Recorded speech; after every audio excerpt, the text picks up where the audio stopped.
Krista Luth, a warm-hearted and educated woman with a deep love for cats, was pursuing her second degree in horticulture when her relationship with Brad Cornea ended.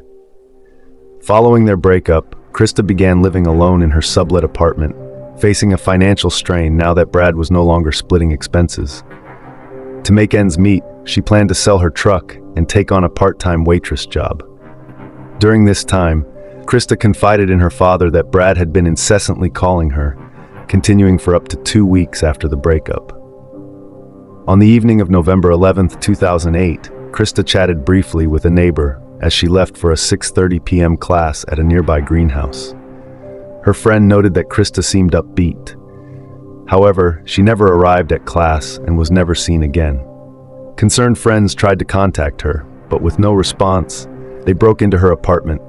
Inside, they found her cherished cat, Mutt, alone, along with a pan of food on the stove, as if Krista had been interrupted mid-cooking. Those close to her found it unlikely that she'd left alone and believed she must have gone out with someone she trusted. Suspicion soon turned to Brad Cornea. Investigators discovered he was the last person Krista had called before she vanished.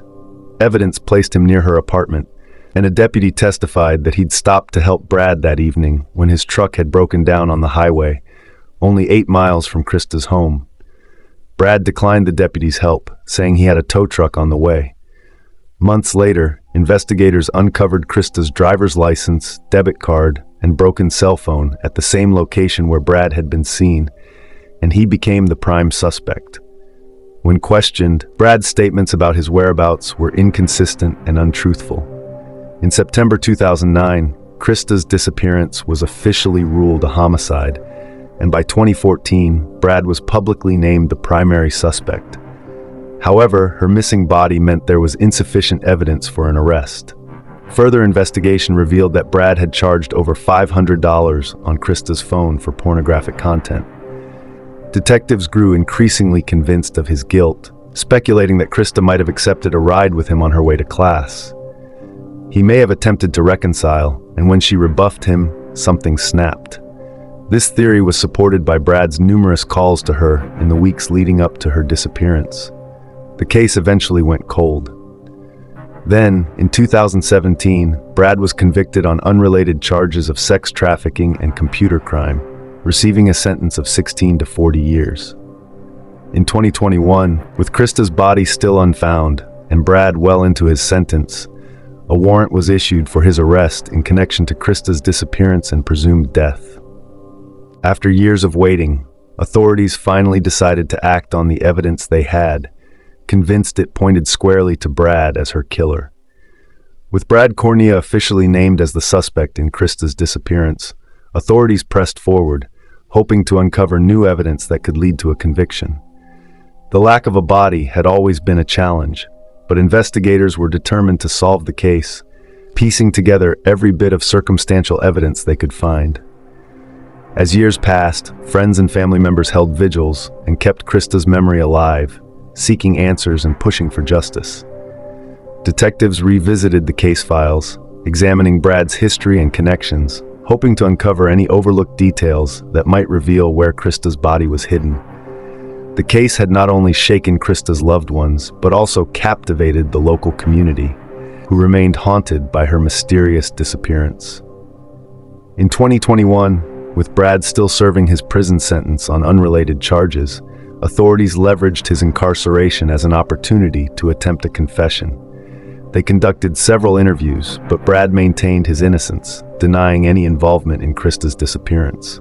However, his ongoing refusal to provide an account that matched the evidence fueled suspicions, and detectives continued to monitor his communications from prison, hoping he might eventually slip up or reveal a clue. To this day, Krista's family still clings to the hope of finding her remains, yearning for closure in a case that has left them in limbo. Though justice has yet to be fully served, authorities remain resolute, driven by a firm belief that Brad Cornea holds the answers to Krista's tragic fate. Her loved ones continue their fight, unwilling to let Krista's story fade until they finally learn the truth and can bring her home.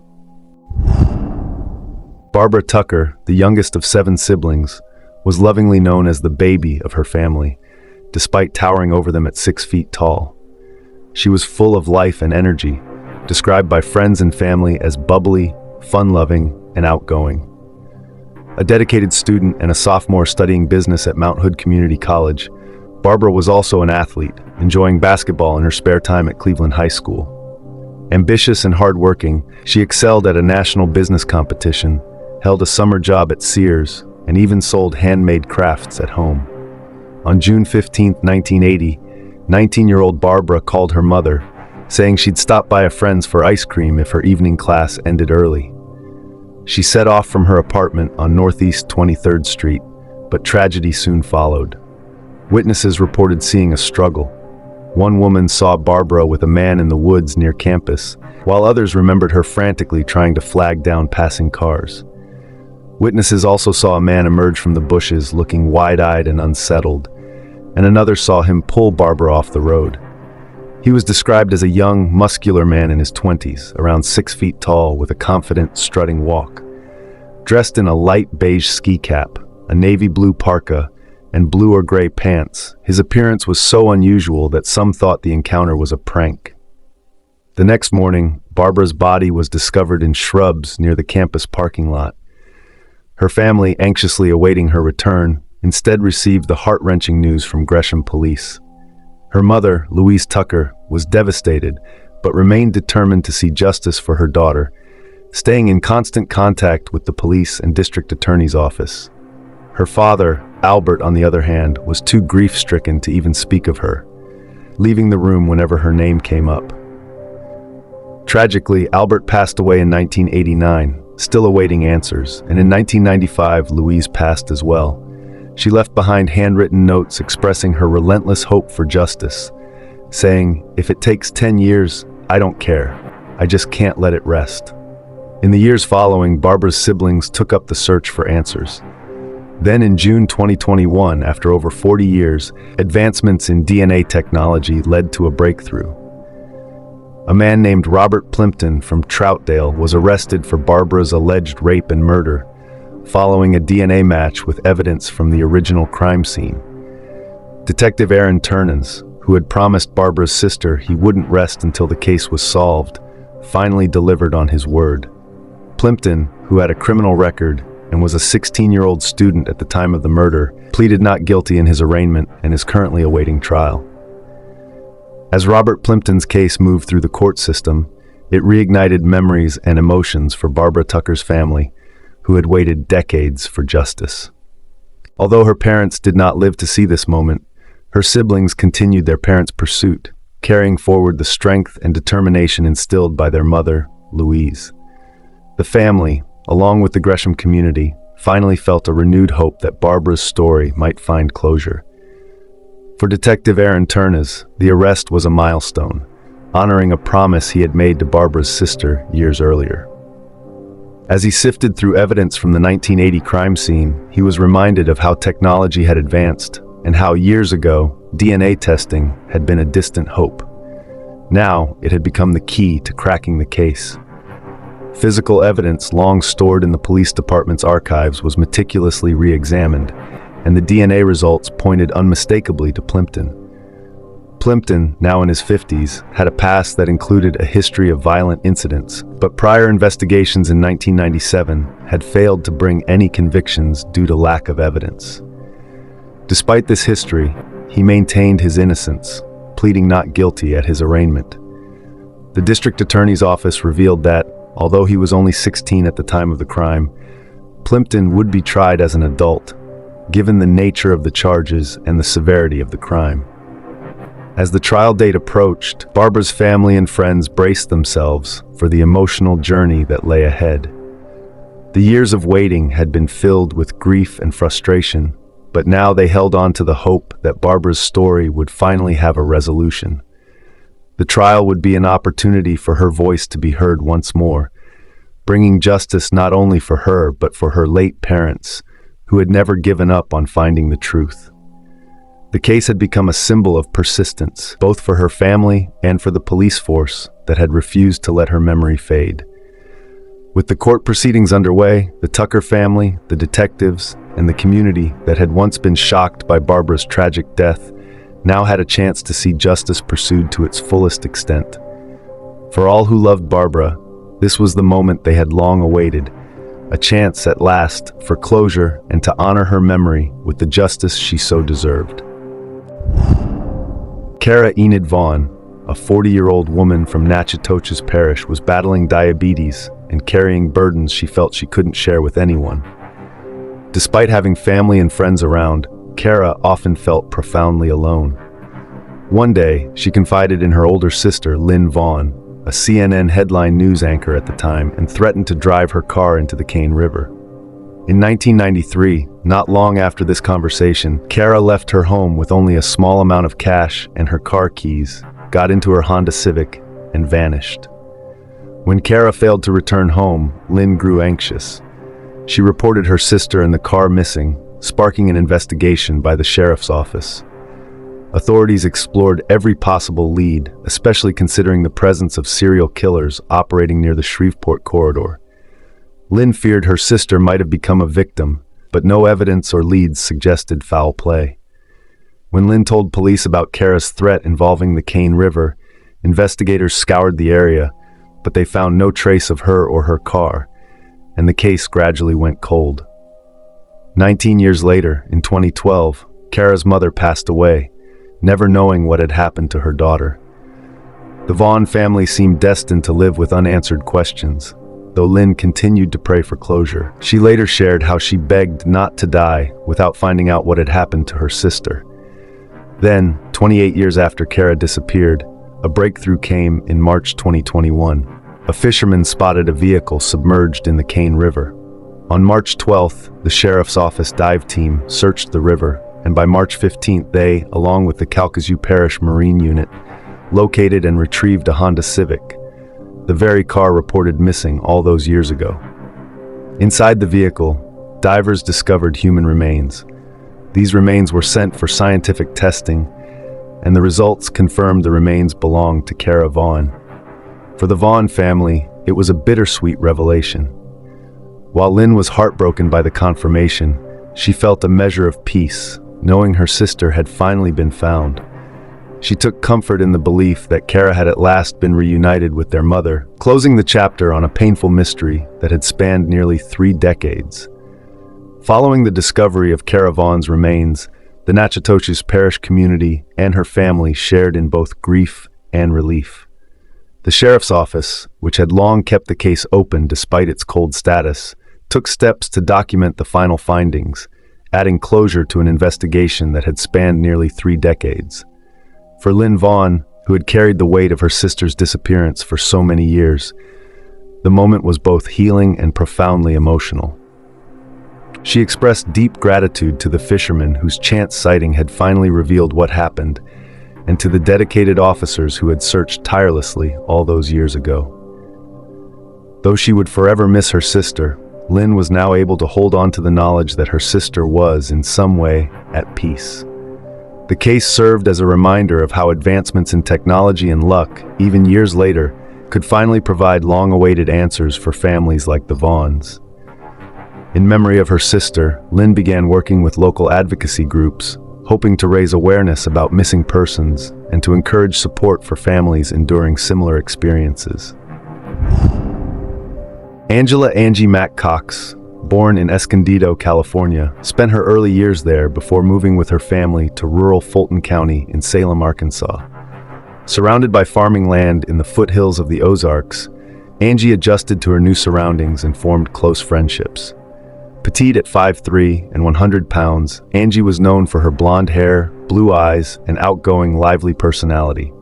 Friends described her as fun-loving, spirited, and always quick to pull a prank to make people laugh. But while Angie had a loyal circle of friends, her relationships with men were troubled. Angie had 2 children with 2 ex-boyfriends and eventually settled with a third partner whom she married. Her first boyfriend, Tommy Retu, was the father of her first son, Michael Mikey. Although often in trouble with the law and struggling with drug addiction, Tommy stayed involved in Mikey's life.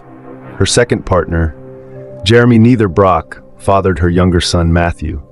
Jeremy's criminal record was extensive, spanning from 2004 to 2019, with charges including drug possession, theft, and domestic abuse. Angie's third partner and husband, James Cox, didn't have children with her. However, shortly before Angie disappeared, they were involved in a tragic head-on car accident, resulting in 2 fatalities. Afterward, Cox was jailed for possessing a firearm, leaving Angie as a single mother of 2 young children. In the summer of 2002, Angie and her older son, Mikey, disappeared from a small town 40 miles northeast of Salem. Alton, the town where they vanished, was tiny, with around 840 residents.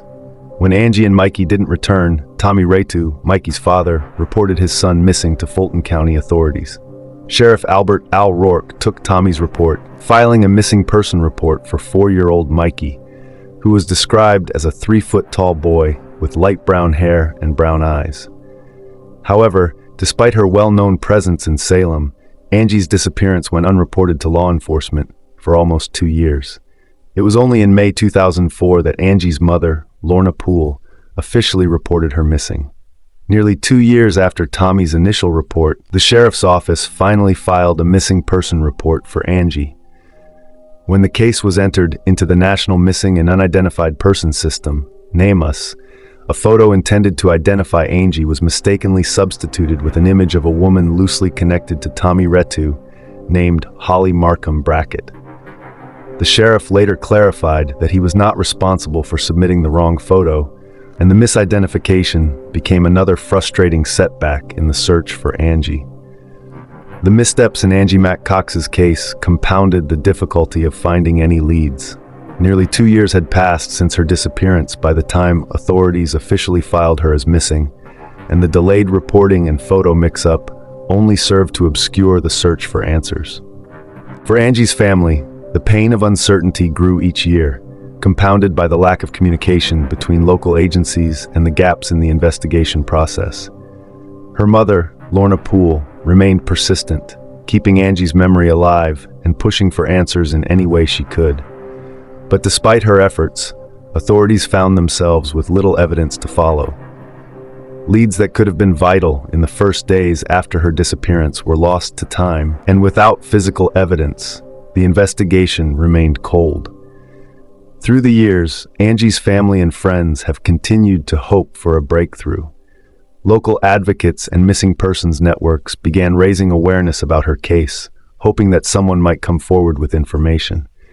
Angie's story has come to stand as a reminder of the need for thorough, immediate action in missing persons cases, especially in rural areas where resources are often limited. As of today, Angie Mack Cox and her son Mikey are still officially listed as missing, and her family continues to hold on to the hope that one day they will receive the answers they've been waiting for. Their search for closure remains ongoing, driven by the enduring love and memory of Angie and her son. The initial response to Angie Mack Cox's disappearance was marked by hesitation, which only complicated the case further. Although delays in searching for missing adults aren't unusual, Angie's situation should have raised red flags. As a single mother and sole caregiver, it was unlikely for her to abandon her young children, especially without any word to her family. Her mother's failure to report her missing for nearly 2 years further clouded the case and slowed any early investigative momentum. In 2020, the case saw a glimmer of hope when seasoned investigator Dale Weaver joined the sheriff's department and was assigned to Angie's cold case.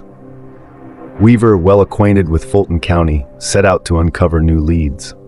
By that time, various theories about Angie's and her 4-year-old son Mikey's fate had surfaced. Some speculated wildly, suggesting that Angie might have traded her son for a bus ticket, while others suspected foul play on the night she vanished. Adding to the confusion, bizarre messages appeared online. One, allegedly from Angie's former boyfriend, claimed that she had overdosed and was buried on a property in Arkansas. Another post from a friend of Angie's, Rachel Diane, made similar claims, suggesting she had heard a confession about where Angie might be buried. However, these theories remained unverifiable, with little concrete evidence to guide investigators. Tragedy struck once again when Tommy Retu, Angie's first boyfriend and the father of Mikey, passed away under distressing circumstances. Tommy had initially reported Mikey missing and had stayed involved in his son's life. In 2020, after being arrested during a traffic stop, he reportedly swallowed a dangerous combination of substances. Although he showed signs of severe distress, jail staff, believing he was detoxing, left him unchecked for over an hour. Tommy eventually died in the hospital, and an investigation concluded that he was not involved in Angie's or Mikey's disappearance, as he had maintained a positive relationship with Angie and actively participated in his son's life. The case remained cold for many years until a critical discovery came to light in October 2020. Investigators found that, weeks before Angie disappeared in September 2002, she had left Mikey with a couple in Alton, Missouri, hoping they would adopt him. The couple had agreed, but before anything was formalized, Angie left for California, never to return. This new information reignited hope that answers might still be found, leaving Angie's family and friends waiting and hoping for closure as the investigation into her disappearance continued. Angie Mack changed her mind about giving up her son for adoption and decided to buy a bus ticket to Springfield, Missouri, to retrieve him. When she arrived, at least one of the adoptive couple, Clarence and Barbara Cruzen, picked her up from the bus station and took her to their home. This marked a significant turning point in the investigation into Angie's and her son Mikey's disappearance, as it was the first substantial lead in years. At this stage, the FBI became involved, and Angie's husband, James Mack, along with his brother, Jeremy Cox, who were both in custody, were interrogated. They provided details about the Cruzens, the couple in Alton who were involved in the adoption. However, at that point, Clarence was already deceased, having been shot in a mysterious incident in a county called Laredo. Barbara confirmed that she had picked Angie up from the bus station after she changed her mind about the adoption. She also falsely claimed that her husband had seen Angie off, but Angie's mother, Lorna Poole, knew this was a lie since Jeremy was incarcerated at the time. As Barbara began spinning a complicated web of lies, investigator Dale Weaver recognized that she and her deceased husband were the last known people to have seen Angie alive. Weaver requested a polygraph test for Barbara, and on April 2, 2021, she failed miserably. Following her failure, Barbara confessed that her husband had murdered both Angie and Mikey and disposed of their bodies in a furnace on their property. On April 9th, the Fulton County Sheriff's Office confirmed that both Angela Mack and Michael Retu were victims of murder. After nearly 2 decades of uncertainty, the case appeared to be solved, but numerous questions remained unanswered. Why did Angie initially want to give up her son? Was his father aware of this decision? What about Angie's mother, Lorna, who had remained silent for years when she could have reported her daughter missing sooner? Additionally, why didn't the police take the situation more seriously before investigator Dale Weaver's involvement? This case is particularly troubling as it raises more questions than it answers, creating an impression of a cover-up rather than a straightforward resolution. Despite being declared solved, the complexities surrounding Angie's disappearance leave many doubts that may never be fully resolved. Despite the closure brought by the confirmation of Angie's and Mikey's murders, many lingering questions cast a shadow over the case. Angie's motivations for initially considering adoption remained unclear. Was it a result of her difficult relationships with the fathers of her children? Or was there a deeper, more personal reason behind her choice? Additionally, the role of Lorna Poole, Angie's mother, raised further concerns. Her delay in reporting Angie missing, along with her apparent indifference during the years leading up to the discovery, left investigators puzzled. Lorna had been aware of Angie's struggles and the chaos in her life, yet she did not act until nearly 2 years after her daughter's disappearance. What led to this inaction? Was she hiding something, or did she genuinely believe her daughter would return? The local law enforcement's handling of the case also faced scrutiny. Why did they not take Angie's disappearance more seriously, especially considering her history as a single mother and the circumstances surrounding her life? The initial assumption that a mother would abandon her young child seemed far-fetched, yet it took years before anyone truly looked into the case. As more details emerged from the investigation, it became evident that the local community had not fully comprehended the gravity of Angie's situation. Friends and family had seen the changes in her life, but were unable to connect the dots leading to her disappearance. Furthermore, the involvement of the Cruzens posed additional questions. Barbara's confession revealed a shocking and violent end to Angie and Mikey's lives, yet the motives behind Clarence's actions remained a mystery. What could have driven him to commit such heinous acts? As investigators continued to sift through the complexities of the case, it became clear that the resolution was only a surface-level conclusion. The emotional toll on Angie's family, particularly her surviving son Mikey, weighed heavily on the community. The tragic loss of two lives, intertwined with a series of unanswered questions, served as a stark reminder of the fragility of life and the devastating impacts of neglect and violence. In the aftermath, as the community grappled with the revelation of the murders, they also mourned the years lost to uncertainty and silence. While Angie and Mikey had finally received justice, the shadows of their tragic story lingered, leaving behind a legacy of pain and a call for deeper reflection on the circumstances that led to such a devastating loss. The case underscored the importance of vigilant community awareness and the need for swift action in missing persons cases, reminding everyone of the critical need for compassion and proactive engagement in the lives of those around them.